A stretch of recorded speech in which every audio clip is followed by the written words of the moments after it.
Have you ever heard or read the story A Christmas Carol by Charles Dickens?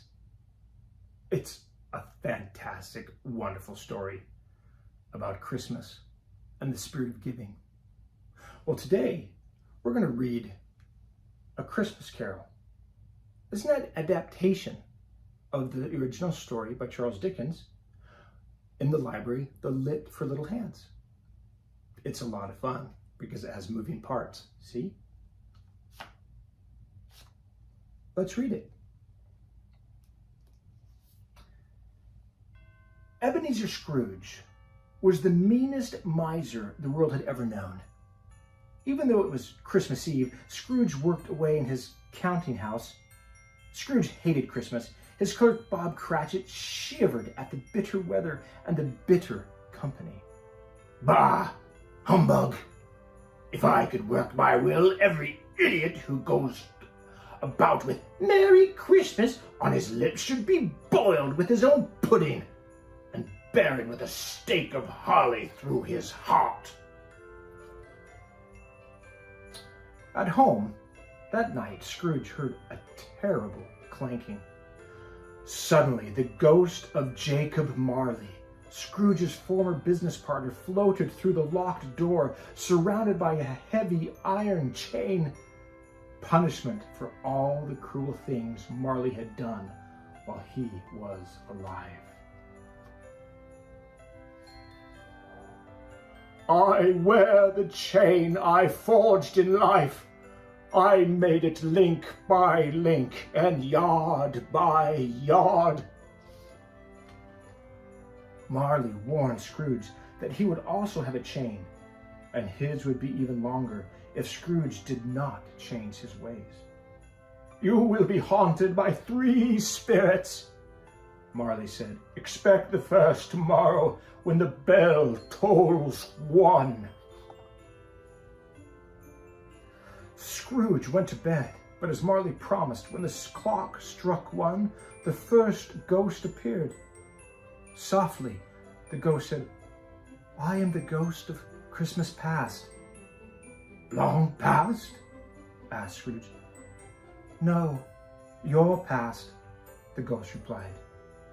The ghost took Scrooge by the hand, and together they visited some of Scrooge's boyhood memories, his lonely time at boarding school, and finally his sister coming to bring him home for Christmas.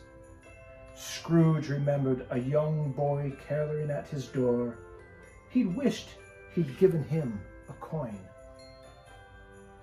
The ghost took him to a lively Christmas party hosted by his old boss, Mr. Fezziwig. Scrooge danced to the wonderful music along with the crowd and his younger self.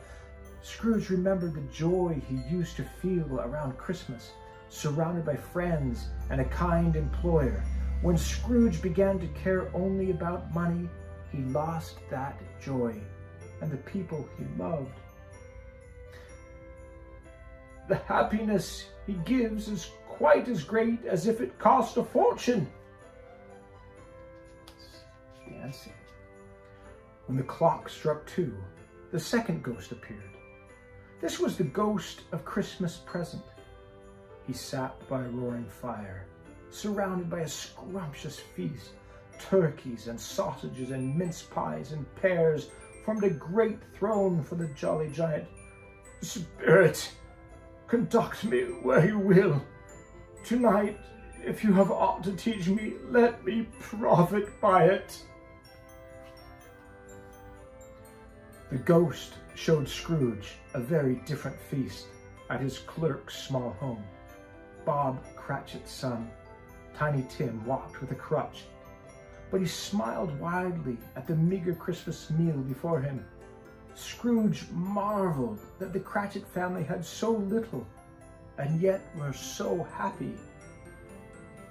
"God bless us, everyone! God bless us, everyone!"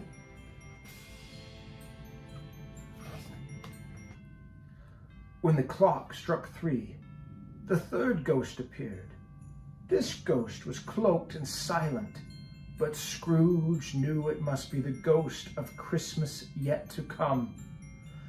Looking into the future, Scrooge saw the mourning family of poor Tiny Tim. Scrooge's heart broke to think that such a joyful boy might die. Then the ghost pointed to a forgotten gravestone. The inscription read, Ebenezer Scrooge.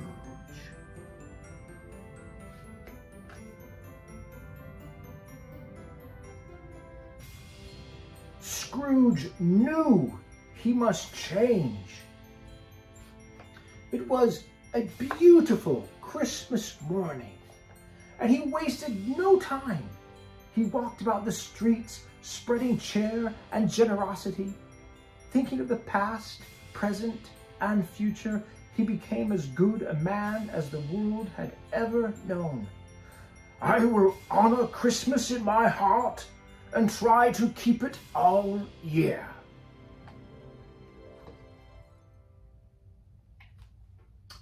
A Christmas Carol, an adaptation for kids by Charles Dickens and adapted by Brooke Jordan.